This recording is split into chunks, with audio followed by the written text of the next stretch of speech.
on the football field or the basketball court.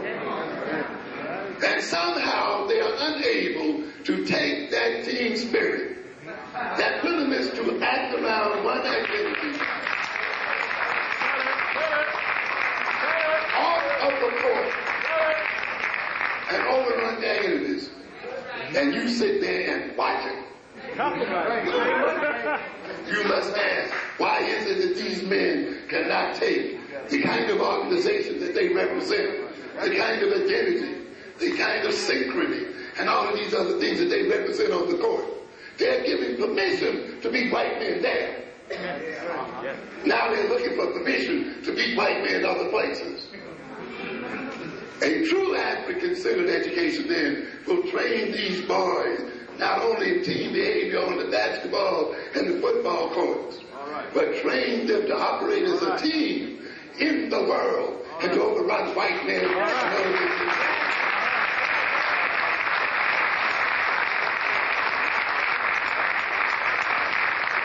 This is African-centered education, not multicultural education. And you see here, they must come together in terms of conduct.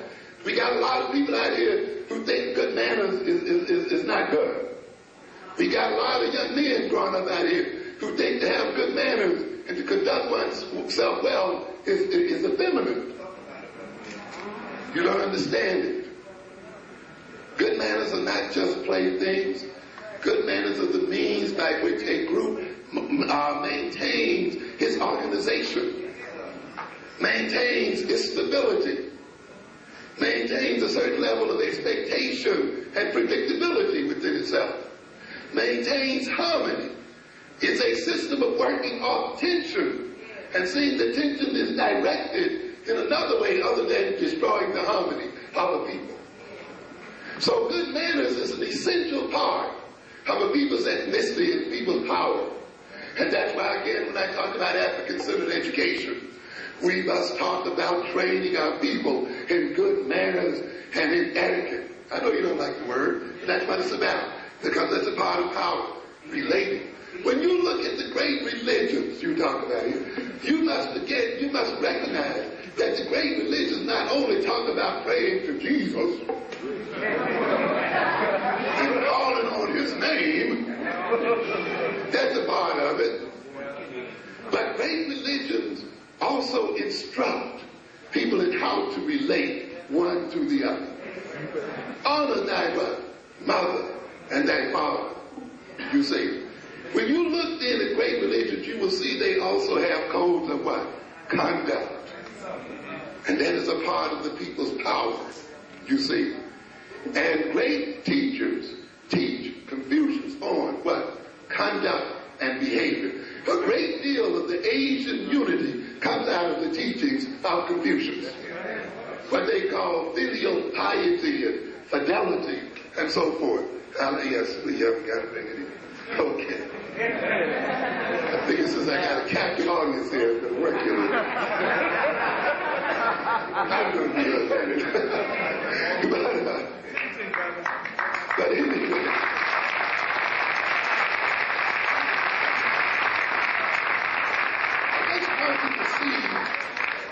To get an idea of what we're talking about African-centered education and what a preparation for taking power involves.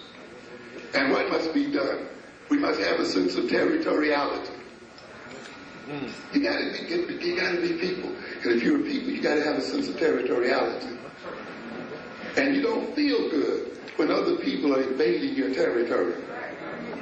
And I said today, it offends my territoriality when I walk out and see Koreans and every other people on the black community. And yet you got some people who want to argue, about citizenship. But now watch this business. I'm telling you, you're only free to do the wrong thing. Now, where is the greatest sense of territoriality in the black community today? In what? Not there. You got it. Crack. They will shoot each other, protect what? Their turn, murder and kill to protect what they call what? Territory. In other words, they got the Negro mind so messed up, he will only murder and kill and fight to have the right to engage in the destruction of his people.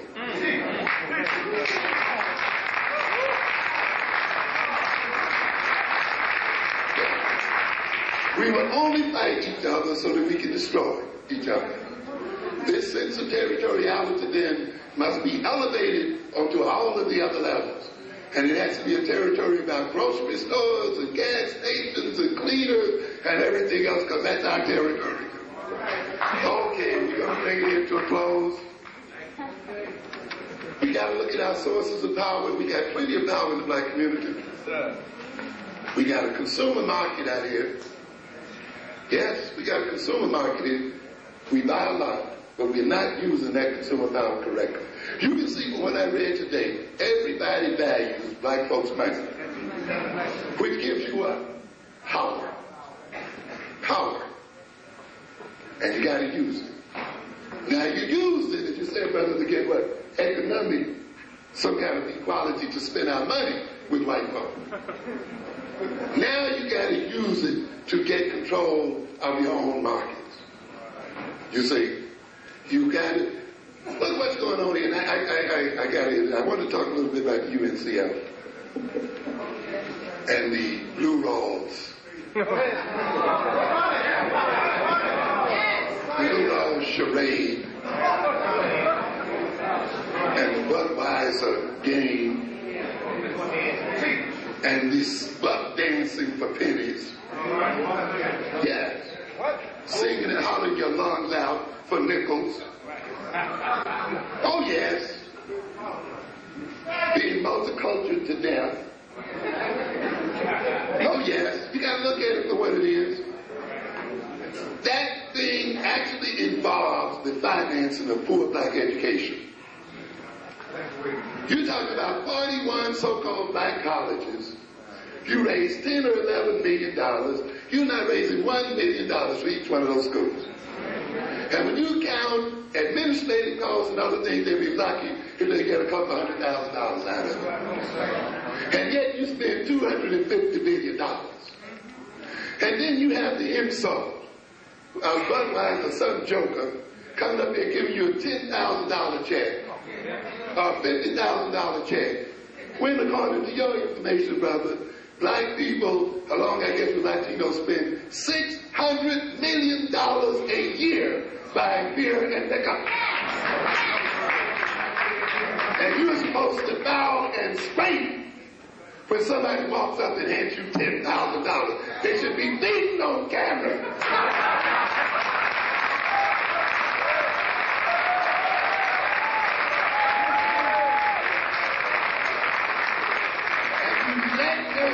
Insulted for 3 and 4 doggone hours.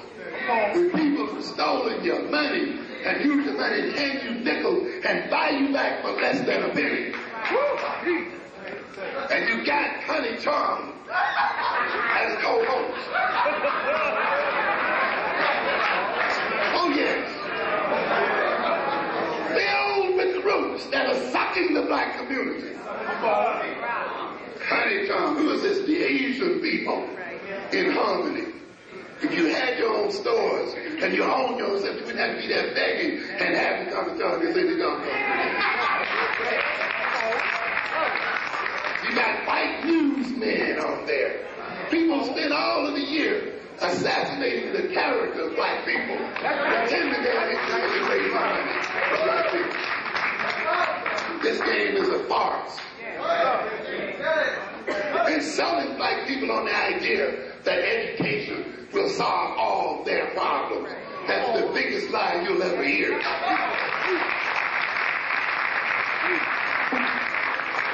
I want some of you to come over to the Pan-African Research and Development Foundation, because we're going to do some solid research. Yes, sir. We're going to do some solid research. We want to find out how much money black people spend with these various companies. Number one, we're going to find out how many millions they give to white colleges of black folks' money.